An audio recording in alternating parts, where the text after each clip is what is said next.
Taiwan is an integral part of China, but it is very important to mention Taiwanese territory as a neighbor of Japan because it has a strategic impact how Japan pursues its foreign policy. Next, please. Japan's foreign policy in today's world basically has two important factors in mind on which Japan's foreign policy stands. One is the international situation and outlook of Japan's diplomacy, what the international situation is nowadays, and in that context, how Japan adjusts its foreign policy. And the other thing is the developments concerning the existing international order, what is the current international order, and how Japan pursues that international order, and what is Japan's policy towards various developments. Well, something very brief about Japan's current challenges, Japan's foreign policy. Mainly, Japan pursues the course of diplomacy, a very peaceful means to address all the challenges that Japan faces nowadays, all the challenges that the international order faces nowadays. And in that we have the military build-ups without transparency and unilateral attempts to change the status quo. This is the one challenge that, along with all other peaceful countries, Japan also faces. We have seen the Russia-Ukraine war, in which Russian aggression against Ukraine considered as a violation of international law prohibiting the use of force. Japan has been a peaceful country, and Japan is the second largest contributor in the United Nations budget, and the purpose of such huge contributions to the United Nations is that Japan wanted to make peace and security in the world, and wherever there is any violation in international law, Japan condemns it, and Japan pursues the course of diplomacy, course of peaceful means to settle such kind of issues. Then we have extensive and rapid strengthening and modernization of Chinese military. China has been a very responsible state. It is Pakistan's as well as Japan's neighbor. But from Japanese point of view, there is a kind of, unorthodox rapid strengthening and modernization of Chinese military without transparency and without any proper justification. That is something that is in Japanese mind, because that is a factor which affects Japan's territorial integrity. And then in the Northeast Asian region, a very important factor, a very alarming situation is that North Korean nuclear and missile program.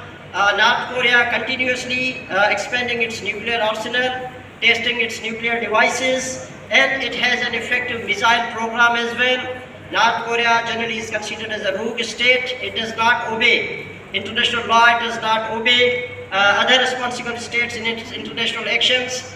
North Korea has been very inconsistent, so that is another factor that Japan considers in its foreign policy. But despite all these factors, despite all these challenges, the Japanese VM is not to confront with any of the state, but to resolve all these disputes with diplomacy and with peaceful means. This was a very brief introduction how Japan pursues its foreign policy by taking into consideration of the various challenges that Japan faces in the Northeast Asia. I was very brief in introducing all these factors, even though there are some unilateral actions by some powerful states in East China Sea as well as in South China Sea, which affect which are contributing in the challenges for Japan. But Japan always has been peaceful. Japan only pursues the peaceful means, including an effective course of diplomacy to resolve all these disputes. So let's talk about my topic, that is for today, Pakistan-Japan relations. Pakistan-Japan relations throughout the history have been very cordial, very friendly relations. The two countries enjoyed, without any breakthrough, a series of very cordial relationship throughout the history. Let's go back to the history. 1951, in the San Francisco Peace Conference, which was about to decide about Japan's fate in the post-war situation. And in that peace conference, Pakistan was the only major country invited from South Asia, as China was not invited. and India and Burma. Burma today is Myanmar. India and Myanmar stayed away from the conference. Pakistan's Foreign Minister Sarzafullah Khan strongly argued for treating Japan with respect.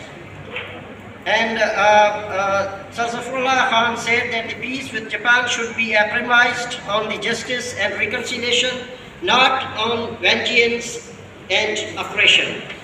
And these were the unprecedented words in the San Francisco Peace Conference in favor of Japan. That was Pakistan's generosity towards Japan, and that was Pakistan's indication that after the World War II, Pakistan wants to build a very cordial relationship with Japan. Japan has remained as one of the major bilateral development partners to Pakistan since 1954, extending assistance in multifaceted sectors of development, and these developments include the yen loan assistance for development projects, grant assistance for social sector projects, technical cooperation for technology transfer and human resource development, and grassroots support to NGOs. And Japan, which suffered a huge devastations in the Second World War, and both Japan and Pakistan were new countries in a sense in the 1940s and early 1950s. Pakistan came into being in 1947, a newly born country, while Japan was recovering from the devastation of the Second World War. But even at that stage, the spirit of the relationship between the two countries was quite high, and Japan, even though it was in the recovery process, it was recovering for its own nation, but still Japan was generous enough to extend such kind of assistance for Pakistan. During 1960s, Pakistan occupied a prominent place in the allocation of the Japanese assistance to the developing world and remained amongst the top recipients in the region. When Japan announced its official development assistance to the various developing countries, Pakistan was among those countries, among the top recipient countries in the world. So Pakistan was considered as an important country for Japan, and Japan was generous enough to support Pakistan, even though Japan's internal recovery was still in process, and the top countries which Japan chose to assist, and Pakistan was among them. Then in 1960s, President Ayub Khan visited Japan in 1960. That was followed by Prime Minister Hayato Ikeda's visit to Pakistan in 1961. We had a very regular bilateral visits by the head of the governments and the head of the states in the past and throughout the history. There was no any period in which we have seen any thaw in this relationship. Throughout the history, these bilateral visits continued. And in these bilateral visits, both countries talked about the development of the two countries, talked about the strengthening of the friendship between the two countries. During Prime Minister Ikeda's visit, the agreement to start two projects on yen credits and transferring students were concluded. Pakistani students were transferred to Japan, mainly to the Chiba University, where they acquired Japanese language training and technology skills. The yen credits was established to deepen trading and economic relationship between the two countries, and according to the yen credit contract, Japan accepted long repayment periods and Pakistan only bought Japanese products. Next. It was aimed to achieve two purposes. For Pakistan, the good products were available at the discounted price, and for Japan, its products were introduced in Pakistani and other Muslim countries' markets. For Pakistan, this agreement actually served that a very sophisticated, very technologically equipped equipments, very technologically good products. Japan is known for high quality products in the world, and these high quality products were available to Pakistan as per this agreement, while it benefited Japan too, because Japan at that time was an emerging economy, and sooner after that Japan placed itself as the second largest economy in the world. So Japan highly needed the markets in the countries like Pakistan, so that agreement also served Pakistan as a market for the Japanese goods. And it's not only Pakistan, but through Pakistan, some other Muslim countries also became the market for Japanese goods.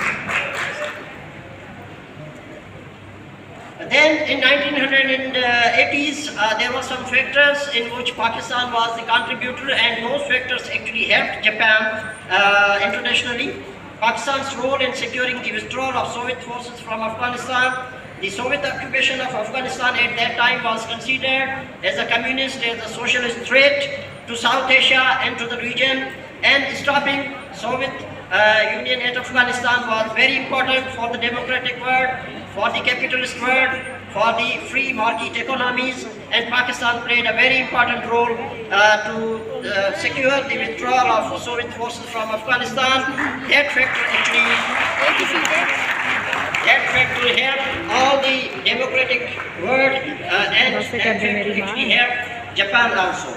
And then another factor was Pakistan's role in securing the sea lanes security, through which Japan receives bulk of its oil. Japan imports its oil from outside. Japan is a highly industrialized country, and it hardly has some natural resources. So Japan import energy sources from the outside. So it was very important for Japan that the sea lanes should be secured, and Pakistan played a very important role in securing the sea lanes. Japan has assisted the government of Pakistan in construction of the Construction Machinery Training Center in 1986. Japan's official development assistance, the ODA, continued throughout 1980s and 1990s. Then there was a period, normally it is said by various scholars of international relations, that there was a break in Pakistan-Japan relationship when Pakistan conducted nuclear tests. But if we go into the detail, that is actually not a break in the Pakistan-Japan relationship. Japan has a principal stand on the nuclear disarmament. Japan is the only country in the world which suffered the devastations of the nuclear bombings when in the Second World War the nuclear bombs were dropped in Hiroshima and Nagasaki. So Japan has a principal stand, irrespective of any country. Japan has a nuclear disarmament stand, and it is for all countries. So when Pakistan tested its nuclear devices, it was compulsion for Japan to stand with its basic principal stand for nuclear disarmament. And Japan imposed restrictions, Japan imposed sanctions on Pakistan. But that was Japan's universal policy, the reflection of Japan's universal policy. It was not something aiming to punish Pakistan, but it was something to, make clear to this world that the world cannot tolerate more nuclear weapons. And as we have seen that India already tested its nuclear devices in 1980s. So testing a nuclear device in 1998 by India was such an irresponsible act, and the purpose of India was to force Pakistan to go in confrontation with its friends. And when India tested its nuclear devices in 1998, it actually compelled Pakistan to test its nuclear devices, and Japan followed other Western countries to impose sanctions both on India and Pakistan, not only on Pakistan, but Japan imposed sanctions both on India and Pakistan, and that was Japan's principal stand for nuclear disarmament. However, Japan was generous enough to provide space for strengthening Pakistan-Japan relations in the coming days. Next. And we have seen the relationship restarted quite quickly. Prime Minister Yoshihiro Mori visited Pakistan in August 2000 and signaled Japan's desire to continue highest level engagement with Pakistan. That was just 2 years after Pakistan's nuclear explosions. And since 2001, Japan has also been highly appreciative of Pakistan's vital role in the war against terrorism. Pakistan played a very important part in the war against terrorism. Terrorism was seen as a threat to the free world. Terrorism was seen as a threat to the humanity. And Pakistan played a very important role in combating terrorism, despite having so much sacrifices, the military sacrifices as well as the civilian sacrifices. But Pakistan continued its commitment, its responsible commitment with the world, and Pakistan played a very important role. And Japan is one of those countries which appreciates Pakistan's role in the war against terrorism. Japan extended humanitarian assistance to Pakistan in the wake of 2005 earthquake, a major earthquake that jolted Pakistan's northern areas, especially Azad Kashmir, and Japan has been generous enough to extend continuous assistance for the rehabilitation of all those communities which were affected in that earthquake. During the visit of Japanese Prime Minister Junichiro Koizumi to Pakistan on 30th of April 2005, Japan-Pakistan joint declaration entitled Pakistan-Japan at a New Frontier towards a renewed, enhanced and robust relationship was signed between the two countries. Prime Minister Shaukat Aziz visited Japan in August 2005 and Japan welcomed the 2007 return of democracy to Pakistan when Pakistan finally transited from a military dictatorship to a democracy. Japan actually welcomed it. It not only hosted the Friends of Democratic Pakistan and the Donors Conference in Tokyo in April 2009, but Japan pledged $1 billion at that conference for Pakistan. Japan has also come forward to assist Pakistan in its flood relief and rescue operations in the 2010 floods that Pakistan suffered. Japan announced contributions for flood relief and rehabilitation efforts at the Pakistan Development Forum on 14th and 15th of November 2010. During the visit of former President Asif Ali Zardari to Japan on 21st of February 2011, the two sides signed the joint statement on Japan-Pakistan Comprehensive Partnership. So from here, you can imagine that there are some continuous bilateral visits. There is the continuation of a cordial relationship between Pakistan and Japan. The current president, Dr. Arif Alvi, also attended the enthronement ceremony of the Emperor of Japan, Naruhito, in October 2019. Next. Japan has supported Pakistan in the areas of health, agriculture, water supply and disaster management, very important sectors in which Pakistan needed help in the different periods of the history, and Japan was one country which supported Pakistan in these very important sectors. In 2019, the government of Japan extended grant aid of $82 million to Pakistan. Japan is one of the largest trading partners of Pakistan with an annual trade of $1.5 billion US. The Japanese automobile sector enjoys 90% of the vehicles among all other vehicles in Pakistan. We have seen Honda, we have seen Toyota, we have seen Suzuki, and if you will go and travel, you will see just the Japanese automobiles in Pakistan. The Japanese company Toyota Motors has announced investing in hybrid cars in Pakistan with an initial investment of $100 million. In the development sector, Japan has been in a lead role in Pakistan. Japan founded projects in Pakistan including the Indus Highway, Thermal Power Station Jamshoro, very near to our university, Bin Qasim Thermal Power Station and Kohat Tunnel. The ongoing project of Gravity Flow Water Supply Scheme in Haripur City is built with Japan International Cooperation Agency, JICA's assistance. The project is based on a cost-effective water supply arrangements, and it will provide drinking water to the residents of Haripur City, which will be a significant contribution of Japan for Pakistan's society and for the development of Pakistan. Japan's industry is a role model for developing economies like Pakistan. Japan's industrialization has been accompanied by developments of its education sector, so Pakistan can learn from that, not only establishing or building an industrial base, but Pakistan also should link its education with the industry. And if you see the secret of success of Japan in the post-war, it is the collaboration between education and industry. It is not only the industrialization, but Japan's education is one of the best. I have been to Japan twice, in 2015 and 2022. And our Honorable Dean, Faculty of Social Sciences, Dr. Hamad Kakeputo, has been more than three times in Japan. And we have seen that there is a collaboration between industry and education, and the Japanese education have transformed the Japanese society. You will find Japanese people as the best people in the world.